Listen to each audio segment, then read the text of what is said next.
கிறிஸ்துவுக்குள் அன்பார்ந்த சகோதர சகோதரிகளே, ஆண்டவரும் அருமை இரட்சகருமாகிய இயேசு கிறிஸ்துவின் இனிய நாமத்தில் உங்கள் அனைவருக்கும் எனது அன்பின் வணக்கங்கள்.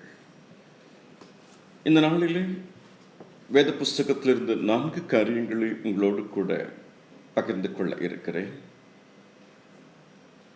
பரிசுத்த பவுலடிகளார் ரோமாபுரியாருக்கு எழுதின நிருபம் 16 அதிகாரத்திலும் ரோமர் 16 அதிகாரத்தை வாசித்துக் கொண்டிருக்கும் போது 4 காரியங்கள் ஆவியானவரால் ஏவப்பட்டிருக்கிறேன். அந்த 4 காரியங்களை உங்களோடு கூட பகிர்ந்து கொள்ள இருக்கிறேன். ஜெபிப்போம். பரலோக பிதாவே, சர்வ வல்லமையுள்ள மகாபெரிய தேவனே, ஆண்டவரே, இந்த தியானத்தை ஆசீர்வதித்துக் கொடுங்க. என் கண்மலையும் என் மீட்பெருமாகிய கர்த்தாவே, என் வாயின் வார்த்தைகளும் மனதின் தியானமும் என்றென்றைக்கு உம்முடைய சன்னிதானத்தில் பெரியாக இருக்கட்டும். தேவரீர் சகலத்தையும் செய்ய வல்லவர். நீர் செய்ய நினைத்தது தடைபடாது. கர்த்தர் எனக்காக யாவையும் செய்து முடிப்பார். உடைய கிருபை என்றும் உள்ளது. இயேசு கிறிஸ்துவின் மூலம் ஜெபிக்கிறேன் பிதாவே, ஆமென். கர்த்தருக்குள் அருமையானவர்களே, இந்த நாளிலே 4 காரியங்கள் உங்கள் மத்தியில் வைக்க பிரயாசப்படுகிறேன். ரோமாபுரியாருக்கு பவுலடிகளார் எழுதின அந்த ரோமனுடைய நிருபத்திலிருந்து 4 காரியங்கள் பகிர்ந்து கொள்ள இருக்கிறேன். முதலாவதாக ரோமர் 4வது அதிகாரம் 21வது வசனம் சொல்லுகிறது, தேவன் நிறைவேற்ற வல்லவராக இருக்கிறார். எதை நிறைவேற்ற வல்லவராக இருக்கிறார்? தேவன் வாக்குத்தத்தம் பண்ணினதை நிறைவேற்ற வல்லவராக இருக்கிறார் என்று முழு நிச்சயமாய் நம்பி தேவனை மகிமைப்படுத்தி விசுவாசத்தில் வல்லவனானான். நம்முடைய தேவன் வாக்குத்தத்தத்தை நிறைவேற்ற வல்லவர். கர்த்தருக்குள் அருமையானவர்களே, எல்லா வாக்குத்தத்தங்களும் கிறிஸ்துவுக்குள் ஆம் என்றும் ஆமேன் என்றும் இருக்கிறது. நம்முடைய தனி ஜெபத்தில் அதிகமாக தேவனுடைய வார்த்தைகளை கொண்டு அவரோடு கூட பேசு. அவர் தம்முடைய வார்த்தைகளின் வெளிப்பாடை நமக்கு கொடுப்பார். வெளிப்பாடுகளிலே மிகவும் உயர்ந்தது சிறந்தது வார்த்தையின் வெளிப்பாடு. எங்கு தேவ வார்த்தை இருக்கிறதோ அங்கு வெளிச்சம் இருக்கிறது. எங்கு தேவ வார்த்தை இருக்கிறதோ அங்கு வளர்ச்சி இருக்கிறது. எங்கு தேவ வார்த்தை இருக்கிறதோ அங்கு பிசாசுக்கு இடமில்லை. எங்கு தேவ வார்த்தை இருக்கிறதோ அங்கு தோல்விக்கு இடமில்லை என்று சொல்லுவது உண்டு. கர்த்தர் வாக்குத்தத்தம் பண்ணினதை நிறைவேற்ற வல்லவர். கர்த்தர் ஆபிரகாமை அழைத்தார், வாக்குத்தத்தம் பண்ணினார், ஆசீர்வதித்தார், பெருக பண்ணினார். அவருடைய வார்த்தைகள் ஒன்றும் கீழே விழுந்து போகாது. வானமும் பூமியும் ஒழிந்து போகும் என் வார்த்தைகள் ஒழிந்து போகாது. 2வது, கர்த்தர் நிலைநிறுத்த வல்லவர் என்று சொல்லப்படுகிறது. ரோமர் 14 வசனம் இவ்வாறு சொல்லுகிறது, மற்றொருவருடைய வேலைக்காரனை குற்றவாளியாக தீர்க்கிறதுக்கு நீ யார்? அவன் நின்றாலும் விழுந்தாலும் அவனுடைய எஜமானனுக்கே அவன் உத்தரவாதி. அவன் நிலைநிறுத்தப்படுவான். தேவன் அவனை நிலைநிறுத்த வல்லவராக இருக்கிறார். முதலாவது, வாக்குத்தத்தத்தை நிறைவேற்ற வல்லவர். 2வது, நிலைநிறுத்த வல்லவர். மற்றொரு வேலைக்காரனை குற்றவாளியாக தீர்க்கிறதுக்கு நீ யார்?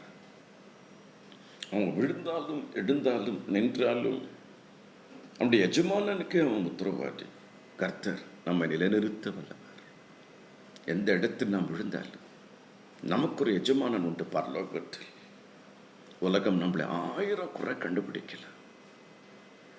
யார் யார் நம்ம குறித்து என்ன நினைக்கிறாங்க, என்ன பேசுகிறாங்கன்றது நமக்கு கவலை இல்லை. நாம் இருளில் உட்கார்ந்தால் கர்த்தரனுக்கு வெளிச்சமாக இருப்பார். தவறு செய்யாத மனிதனே கிடையாது. ஆனாலும் நீ ஆண்டவரிடத்தில் வரும்பொழுது, இந்த தவறுகள் நான் செய்திருக்கிறேன், இப்படி செய்திருக்கிறேன் என்று இயேசுவிடத்தில் கர்த்தரிடத்தில் எல்லாவற்றையும் ஒப்புக்கொள். நம்முடைய எஜமானன் அவர். நிச்சயம் நாம் எங்கு விழுந்திருக்கிறோம், நம்ம பலவீனம் பலம் எல்லாம் அவருக்கு தெரியும். நம்மை நிலைநிறுத்த வல்லவர் அவர் ஒருவர் மட்டும்தான். 3வது, ரோமர் 11:23 சொல்லுகிறது, அன்றியும் அவர்கள் அவ்விசுவாசத்தில் நிலைத்திராதிருந்தால் அவர்களும் ஒட்ட வைக்கப்படுவார்கள். அவர்களை மறுபடியும் ஒட்ட வைக்கிறதற்கு தேவன் வல்லவராக இருக்கிறார். ஒட்ட வைக்கிறதுக்கு வல்லவராக இருக்கிறார். முதலாவதாக வாக்குத்தத்தம் மனிதனை நிறைவேற்ற வல்லவர், நிலைநிறுத்த வல்லவர். மூன்றாவது ஒட்ட வைக்க வல்லவராக இருக்கிறார். தேவனுக்கும் உனக்கும் எந்த இடத்துல உறவு துண்டிக்கப்பட்டிருக்கிறது, தேவன் ஒட்ட வைக்க வல்லவராக இருக்கிறார். இளையகுமாரன் தன் சொத்தை எல்லாம் வாங்கி கொண்டு தூர தேசத்துக்கு போனான். இந்த காலத்திலே பன்றி சாப்பிடுகிற தவிடு கூட அவனுக்கு கிடைக்கவில்லை. ஆனாலும் அவனுக்கு புத்தி தெளிந்த போது அவன் எழுந்திருந்து, என் தகப்பாளத்தில் எத்தனையோ வேலைக்காரர் இருக்கிறார், நாங்கள் போய் ஒரு கூலிக்காரனாக இருப்பேன் எழுந்து வருகிறார். அப்பொழுது தகப்பனார் மனதுருகி அவனை கட்டி அணைத்து கொண்டு அந்த உறவை மறுபடியும் ஒட்ட வைக்க வல்லவராக இருக்கிறார். உனக்கும் மனைவிக்கும் என்ன மிஸ் அண்டர்ஸ்டாண்டிங் இருந்தாலும் அந்த உறவை ஒட்ட வைக்க வல்லவர். உனக்கும் யார் யாருக்கும் என்னென்ன மிஸ் அண்டர்ஸ்டாண்டிங், என்னென்ன பிரிவினைகள் இருந்தாலும் ஒட்ட வைக்க வல்லவர். நம்முடைய தேவன் ஒட்ட வைக்க வல்லவர். நீ ஆண்டவர் பதத்தில் வா. முதலாவது தேவன், அவரோடு உன் உறவை ஒட்ட வைப்பார். பிறகு யார் யாரோடு உன்னை ஒட்ட வைக்க வேண்டுமா எல்லாம் அவர் செய்வார். கர்த்தர் ஒருவரை உன்னை அபரிமிதமாக ஆசீர்வதிப்பார்.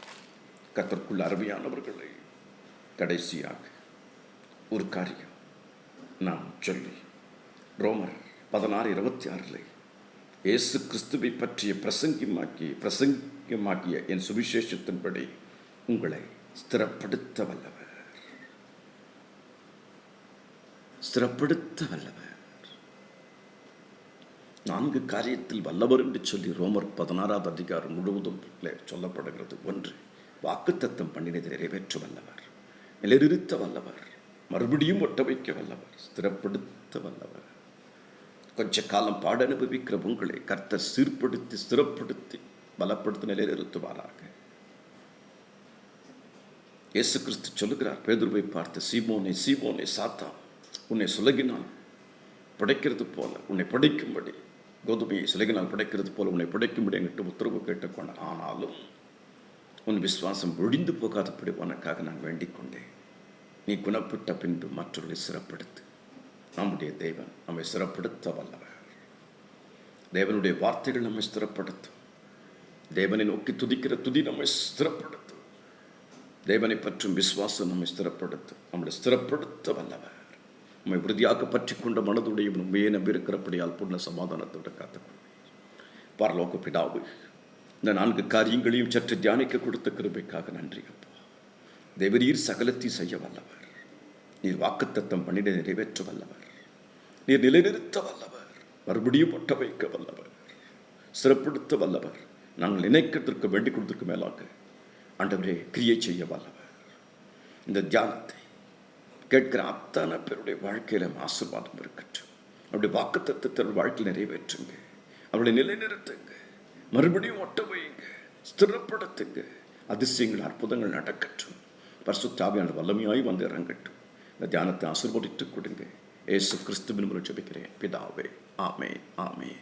என் ஆத்துமாவே கர்த்தரை ஸ்தோத்திரி, என் விடுவுள்ள பரிசுத்த நாமத்தை ஸ்தோத்திரி. என் ஆத்துமாவே கர்த்தரை ஸ்தோத்திரி, அவர் செய்த சகல உபகாரங்களையும் மறவாதே. ஆமென், ஆமென். நம்முடைய கர்த்தராகிய இயேசு கிறிஸ்துவின் கிருபையும் பிதாவாகிய தேவனுடைய அன்பும் பரிசுத்த ஆவியின் அந்யோன்ய ஐக்கியமும் நம் அனைவரோடு அன்றென்றைக்கும் இருப்பதாக. கர்த்தர் உங்களை ஆசீர்வதித்து உங்களை பெருகச் செய்வாராக. கர்த்தர் உங்களை ஆசீர்வதித்து உங்கள் சிந்தையை ஆளுகச் செய்வாராக. கர்த்தர் உங்களை எல்லா தீங்குக்கும் விலக்கி காப்பார். ஆமேன், ஆமேன், ஆமேன்.